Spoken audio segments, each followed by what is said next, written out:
17절까지 말씀입니다. 열국이여 너희는 나와 들을지어다. 민족들이여 귀를 기울일지어다. 땅과 땅에 충만한 것, 세계와 세계에서 나는 모든 것들이여 들을지어다.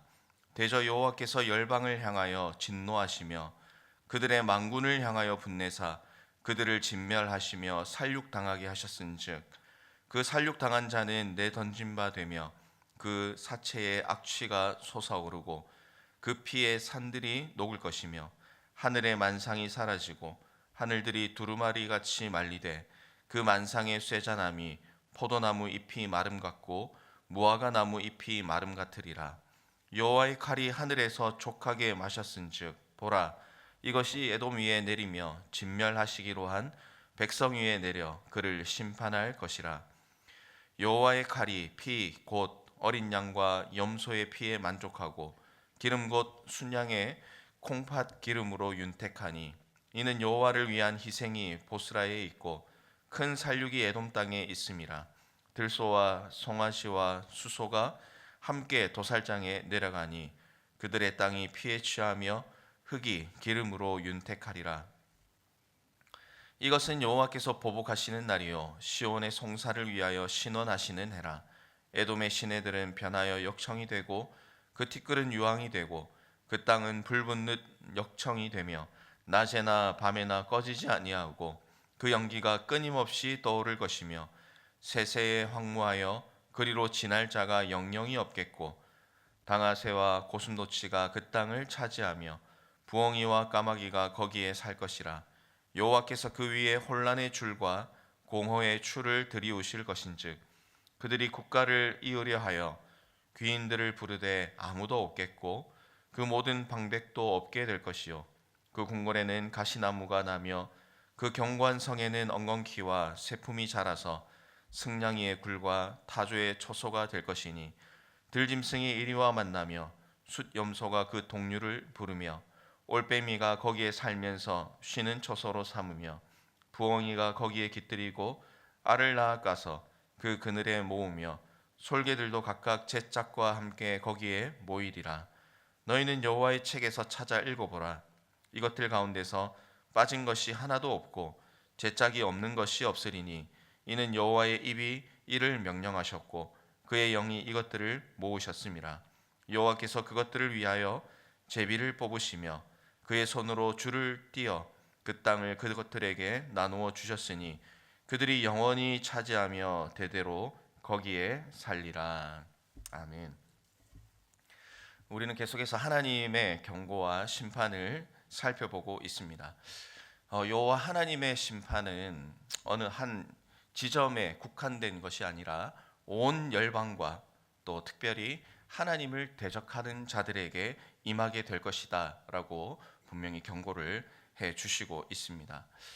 오늘날 우리가 살아가면서 기도 가운데도 잠시 드렸지만 악인들이 득세하고 하나님 믿는 사람보다 하나님 안 믿는 사람들이 더 잘 되는 것 같은 그런 모습을 바라볼 때 하나님이 살아계신가 또 하나님은 우리를 기억하고 계신가 하는 그런 의문을 가질 때도 종종 있는 것이 사실입니다. 그러나 우리가 성경을 통해서 또 이사야 말씀을 계속해서 묵상하는 가운데 하나님은 그 악인의 득세하는 것이 영원하지 않을 것이고 반드시 하나님은 그 사랑하는 자녀를 기억하시고 영광 중에 거하게 하실 것이다 라는 그 약속의 말씀이 이 이사야 말씀 가운데 계속해서 우리에게 은혜로 주어지는 것 같습니다.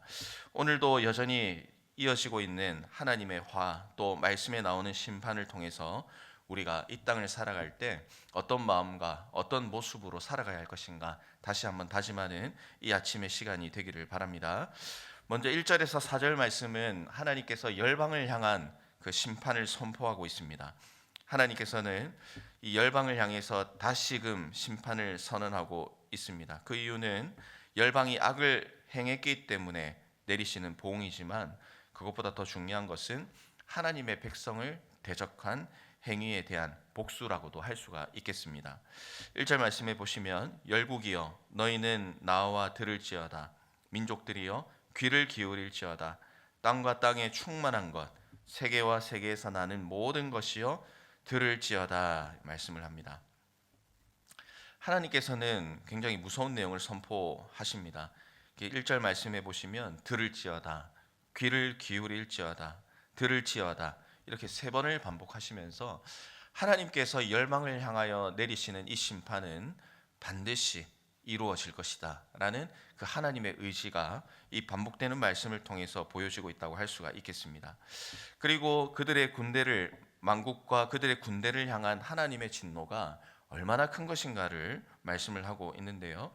지금 이제 계속해서 전쟁과 관련된 그런 묘사들을 이어지고 있습니다. 여호와의 심판이 전쟁의 용어로 계속 묘사되는데 2절 말씀해 보시면 하나님께서는 열방과 그들의 군대를 진멸하시겠다고 말씀합니다. 그리고 굉장히 두렵고 무서운 그런 표현들이 계속해서 이어집니다. 살육당한 자를 내던지시고 그들의 시신에서 악취가 솟아나게 하시며, 그리고 3절에 보시면 죽은 자가 얼마나 많은지 그들의 피에 산이 녹을 정도가 될 것이다. 그 파면의 날이 얼마나 두렵고 처참한가 하는 것을 보여주는 무서운 표현이라고 할 수가 있겠습니다. 4절도 마찬가지죠. 하늘의 만상이 사라지고 하늘들이 두루마리 같이 말린다. 그 만상의 쇠자남이 포도나무 잎이 마름 같고 무화과 나무 잎이 마름과 같다. 하늘의 만상이 사라지게 될 것이며 하늘이 두루마리 같이 마르게 된다라는 그런 이야기입니다. 끝이 없을 것 같고 영원해 보이는 세상이지만 이렇게 참 두려운 표현을 쓰시면서 반드시 하나님의 심판이 있을 것이고, 그리고 그 심판은 우리가 생각하고 상상하는 것보다 더 두렵고 끔찍한 것이다라는 것을 말씀은 분명히 새기며 경고를 하고 있습니다. 두려운 심판의 날이지만 오늘 우리가 이 말씀을 대할 때 우리가 이 말씀을 통해서 아멘함을 받을 수 있는 이유는 무엇이겠습니까? 하나님을 대적하고 하나님을 믿지 않는 자들에게는 그날이 심판의 날이지만, 동시에 우리 하나님을 의지하고 하나님의 자녀로 살아가는 백성들은 하나님께서 주시는 구원의 은혜를 누리는 날이기 때문에 우리는 그 두려운 날임에도 불구하고 그날에 대한 소망을 가지고 살아가는 것입니다. 우리 아버지 되신 하나님께서는 우리를 그냥 두시지 않고 하늘이 마르고 악취가 솟아나는 곳에서도 우리를 구원해 주시니 우리는 감사의 그런 고백을 드리며 살아갈 수가 있게 되는 것입니다. 그러나 이런 말씀을 계속해서 대하면서 우리의 구원에 대해서 하나님께 감사하고 영광을 돌리지만, 그러나 그와 동시에 우리가 꼭 기억해야 될 것은 그런 가운데서 우리가 해야 할 일은 무엇인가 하는 것을 돌아보는 것이 필요하겠습니다. 우리가 해야 할 일은 최선을 다하며 살아가야 하기 때문에 그렇습니다. 하나님께서 말씀하신 끔찍한 날이 도래하기 전에 우리가 해야 할 일은 너무나 명백해 보입니다. 우리가 살아가는 이들에게 하나님께서 우리에게 주신 이 말씀을 분명하게 전하고, 그들이 그 악시와 그리고 시신이 뒤덮인 그곳에 누워져 있는 시신이 되는 것이 아니라 하나님의 소생케 하시는 손길을 경험할 수 있는 그 은혜에 거하게 하기 위해서 우리가 먼저 믿은 자로서 그들에게 복음을 증거하며 살아가는 것, 이것이 바로 우리의 형제 자매들을 구원하는 아주 중요한 그런 일이라는 사실을 우리가 기억을 해야 되겠습니다. 그래서 이 누군가를 구원하고 또 복음을 전하고 하는 이 모든 것들은 결국은 교회 안에서 가능한 것이 아니라 교회 밖으로 나가서 가능하다는 사실을 우리는 항상 기억을 해야 됩니다. 우리가 교회에서 여러 가지 그런 하나님께서 주신 일들을 감당하는 것도 감사하지만, 그러나 교회의 본질은 주님께서 주신 은혜와 복음을 가지고 결국 교회 밖으로 세상으로 나가서 주님의 복음을 선포하고 나아가는 것이 우리에게 주어진 사명이라는 것을 이 주님의 경고 앞에서 다시 한번 우리가 마음에 새기고 다짐을 해야 될 것입니다. 전도의 자리에서 안타까운 마음을 가지고 복음을 전할 때 우리가 예상하지 못했던 사람들을 만나게 하시고 또 그들의 마음 가운데에 주님의 복음이 심겨지는 놀라운 은혜를 하나님께서 허락해 주실 것입니다. 우리의 능력과 우리의 재능으로 복음을 전하는 것이 아니라 예수 그리스도를 의지하고 성령의 능력으로 그 복음을 증거하며 나아갈 때 그 결과를 하나님께서 책임져 주신다 했으니, 우리는 누군가를 교회로 전도하는 것에 목적을 두는 것이 아니라 하나님의 복음을 증거하고 하나님께서 그 영혼에게 다가가시고 은혜 베푸시는 그것을 기도하고 소망하면서 우리가 믿음으로 복음을 증거하는 삶을 오늘도 내일도 살아가야 한다는 사실을 이 심판의 경고 앞에서 다시 한번 마음속에 새겨보게 되는 것 같습니다. 이 열방을 향한 심판에 이어서 이제 5절부터는 조금 구체적인 심판이 더 이어지고 있습니다. 에돔 족속을 향한 심판의 메시지입니다. 에돔은 야곱의 형 에서의 후손입니다. 에서는 야곱과 형제였습니다. 그러나 하나님의 약속과는 무관한 사람이었습니다. 그는 하나님의 약속인 장자의 특권보다 팥죽 한 그릇을 더 귀하게 여겼던 사람이고, 또 하나님께서 금지하셨던 이방 여인과의 결혼이나 또 하나님을 섬기지 못하며 살아갔던 그런 패역한 모습을 보여줬습니다. 그래서 성경은 히브리서 말씀 12장 말씀에도 보면 이 에서를 망령된 자라고 이렇게 표현을 합니다. 그리고 에서는 여호와께서 미워하는 자다. 성경은 계속해서 경고를 하고 있습니다. 에돔도 하나님께로부터 왔지만 그러나 모든 사람, 모든 민족이 하나님께 속한 것은 아니다라는 것을 발견하게 됩니다. 에돔은 하나님의 자녀였지만 자신의 위치를 이탈했습니다. 그리고 이스라엘을 섬기고 이스라엘과 동행하는 삶을 사는 것이 아니라 이스라엘을 종종 쳐들어와 괴롭게 했던 그런 원수와 같은 삶을 살았습니다. 그래서 9절부터의 말씀을 보면 이 하나님을 대적하고 또 하나님의 백성을 대적했던 에돔이 심판의 날에 얼마나 처참하게 폐허가 될 것인가 하는 그런 묘사들이 계속 이어지고 있습니다.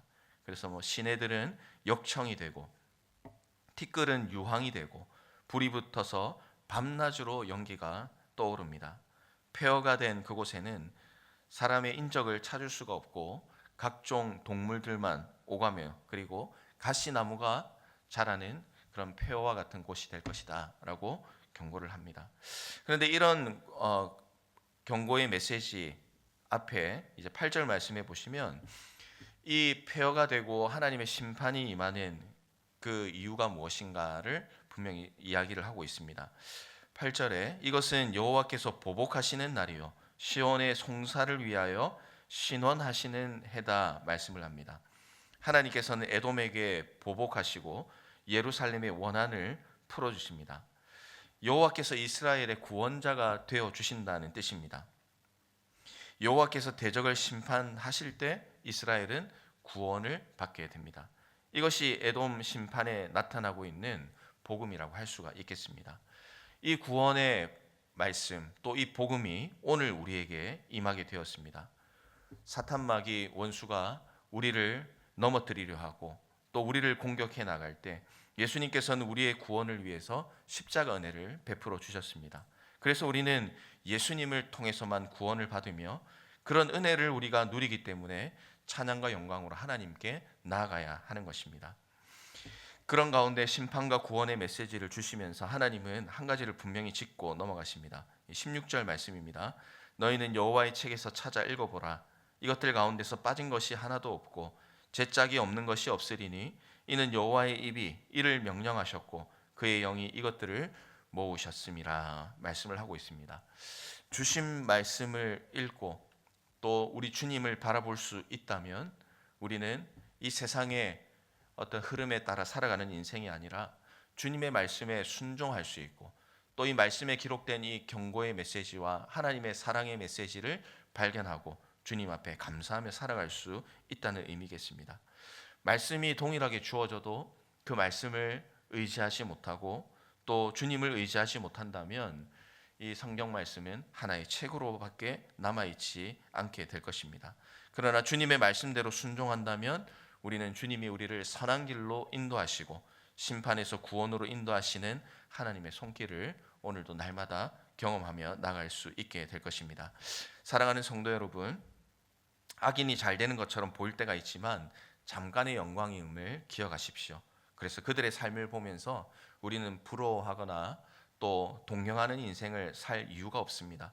하나님은 구원의 백성을 기억하시고 우리의 삶 가운데 잠깐의 고난은 있을 수 있습니다. 그러나 그 고난 가운데도 우리에게 구원의 은혜를 베푸시고 우리를 가장 선한 길로 인도해 주시고 결국은 우리를 천국의 영광 가운데 인도하실 그 하나님을 기억하고 그분의 손을 꼭 붙들고 살아가는 자녀들에게는 그 고난과 비교할 수 없는 하나님의 은혜와 영광을 베풀어 주실 것입니다.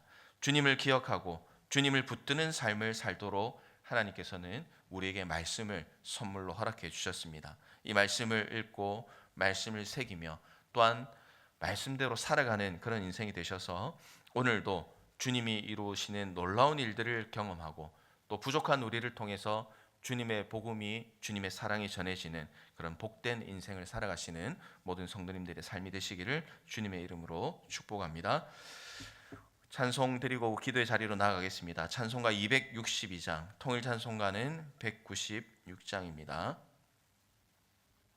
262장, 통일 찬송가는 196장입니다. 1절에서 3절까지 찬송하고 기도의 자리로 나아가겠습니다.